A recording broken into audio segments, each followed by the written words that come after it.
Hello and good morning. My name is Amy White, and I will be discussing the Fundamentalist Modernist controversy and the Scopes trial. The Fundamentalist Modernist controversy brought two competing factions or viewpoints in Christian theology into the limelight.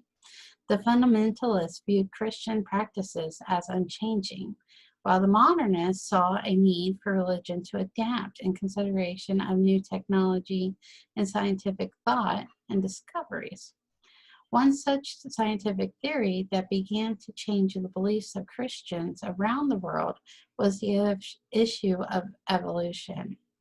For politicians, religious leaders, and even ordinary people, the idea of evolution, or Darwinism, the theory that humankind had evolved from a subspecies, directly violated the teachings in Genesis, undermining God's existence and authority.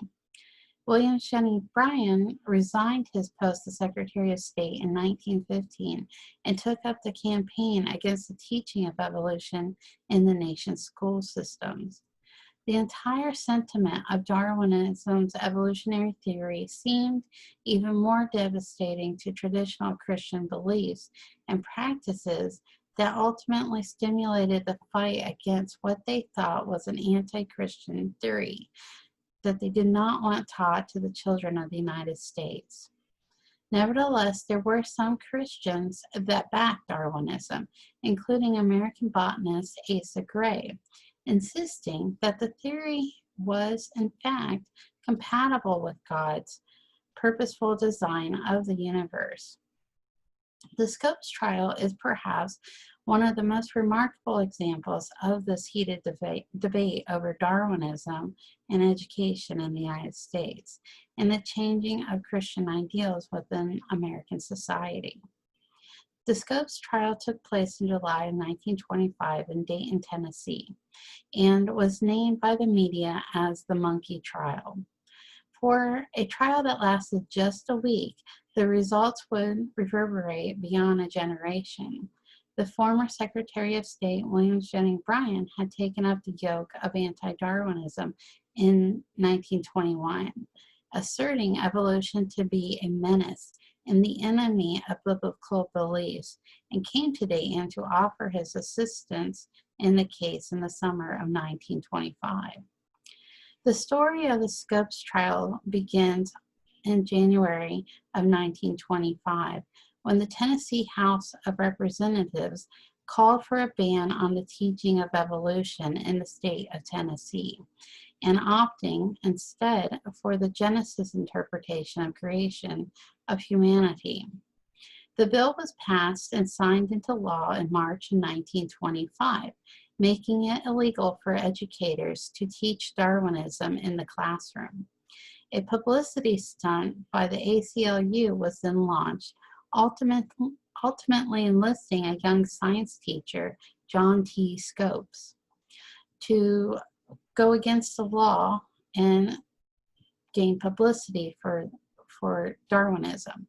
Scopes agreed, though admitting that he was not actually sure that he had actually covered evolution in his classes.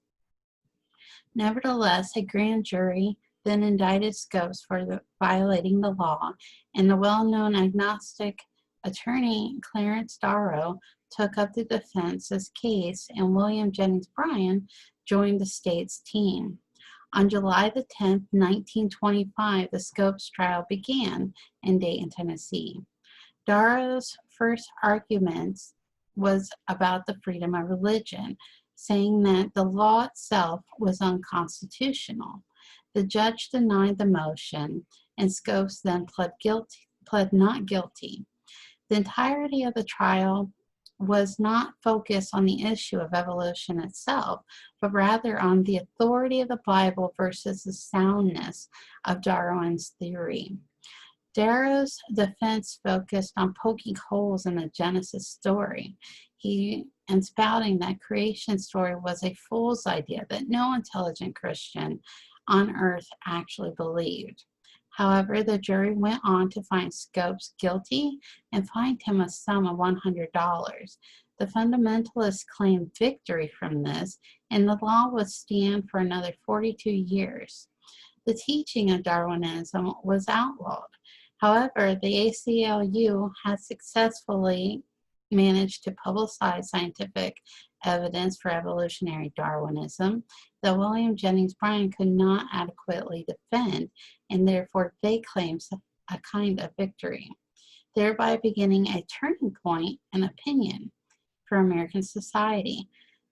People began adapting their religious beliefs, and the acceptance of such scientific theories was gained from this. Thank you for listening and have a great day.